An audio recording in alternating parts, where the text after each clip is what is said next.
Hello, I'm Jen, and this is your Daily Makeup Minute for April 1st, 2019. Happy April Fool's Day. No pranks here.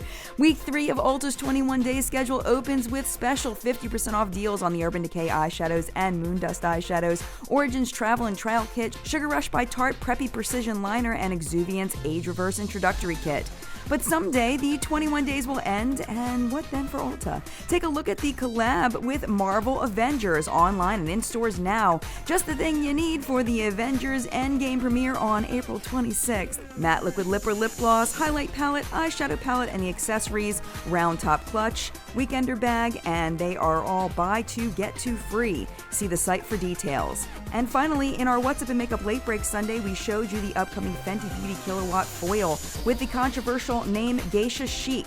According to Estee Laundry, Fenty has apologized and pulled the product until it can be renamed. What do you think of their response and decision? Let us know in the comments. That's it for now. We'll see you here same time tomorrow. Don't forget our full-length weekly newscast, What's Up in Makeup, every Sunday morning on YouTube.